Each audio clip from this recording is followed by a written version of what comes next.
Informasi lebih lanjut jelang kedatangan Paus Fransiskus ke Indonesia, kita tanyakan pada jurnalis Kompas TV Renata Panggalo di Kedutaan Vatikan di kawasan Gambir, Jakarta Pusat. Renata, bagaimana pengamanan di sana jelang kedatangan Paus? Iya Radi, meskipun ada sebanyak 9.030 personil yang dikerahkan gabungan TNI Polri untuk mengamankan seluruh rangkaian kunjungan Paus Fransiskus di Indonesia, namun nampaknya di Kedutaan Besar Vatikan tempat kami melaporkan ini sepertinya pengamanannya sederhana seperti yang diminta oleh Paus Fransiskus.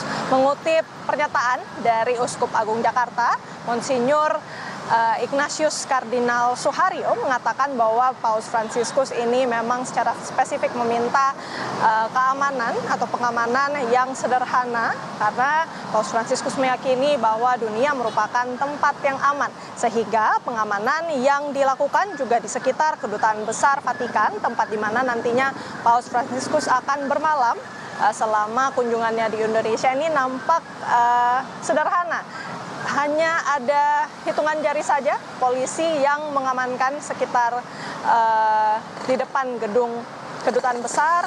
Kemudian juga kami sempat mengamati ada beberapa mobil polisi yang mondar-mandir tidak begitu lama lalu kemudian bertolak lagi dari Kedutaan Besar Vatikan. Juga kami mengamati ada pos keamanan juga yang bersiaga di dekat gedung Kedutaan Besar Vatikan. Kemudian juga ada mobil command center milik polisi lalu lintas untuk kemudian mengamankan lalu lintas di sekitar Jalan Medan Merdeka Timur Radi. Jadi kalau yang bisa kami sampaikan nampaknya cukup sederhana seperti permintaan Paus Fransiskus. Selain pengamanan yang sederhana juga Paus Fransiskus ini menolak untuk tinggal di hotel dan lebih memilih untuk bermalam di Kedutaan Besar Vatikan. Ini yang kemudian bisa dikatakan nilai-nilai kesederhanaan yang masih terus konsisten dibawa oleh Paus Fransiskus sejak ia terpilih menjadi pemimpin tertinggi umat Katolik di dunia.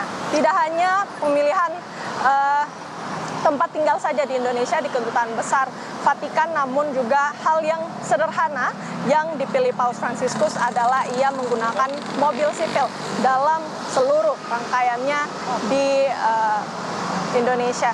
Jadi memang nilai-nilai kesederhanaan ini yang akan ditonjolkan oleh Paus Fransiskus. Di samping itu juga tentu pesan-pesan toleransi dan perdamaian yang nantinya akan diwujudkan dalam setiap agenda-agenda yang dilakukan oleh Paus Fransiskus baik sebagai pemimpin tertinggi umat Katolik di dunia maupun sebagai kepala negara yang bertujuan untuk memperkokoh hubungan antara Indonesia dan Vatikan. Radi. Ya, keteladanan bukan saja bagi umat Katolik tapi untuk seluruh masyarakat, tidak hanya di Indonesia tapi di dunia oleh Paus Fransiskus. Jam berapa Paus diperkirakan akan tiba di Kedutaan Besar Vatikan, Renata? Kabarnya kan akan mendarat di Indonesia pukul 11.30 dan akan langsung menuju ke Kedutaan Besar Vatikan untuk beristirahat. Lalu adakah pengalihan arus lalu lintas di Jalan Medan Merdeka Timur?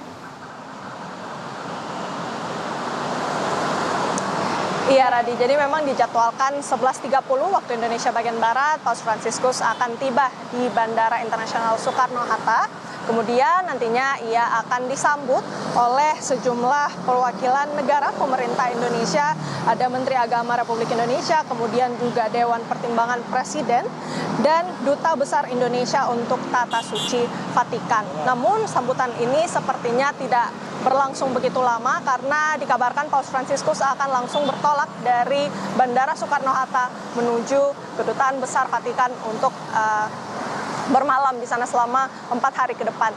Untuk perkiraannya mungkin ini sekitar pukul 11.30 akan ada dilakukan rekayasa lalu lintas situasional. Jadi mengingat kembali pernyataan Paus yang menginginkan untuk pengamanan yang sederhana, ini sepertinya juga rekayasa lalu lintas baru akan dilakukan ketika Paus Fransiskus akan melintas di beberapa jalan dari Bandara Soekarno-Hatta menuju ke Kedutaan Besar Vatikan.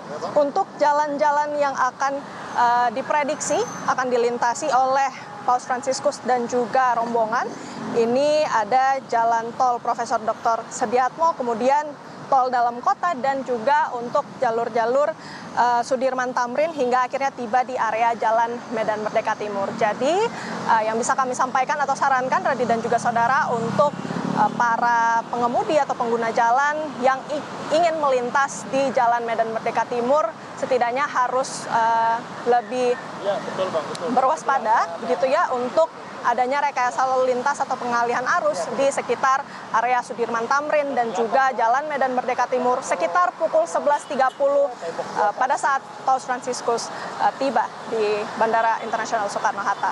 Radi. Baik, Renata Panggalo, jurnalis Kompas TV melaporkan langsung dari Kedutaan Besar Vatikan di Jalan Medan Merdeka Timur, Jakarta Pusat. Terima kasih.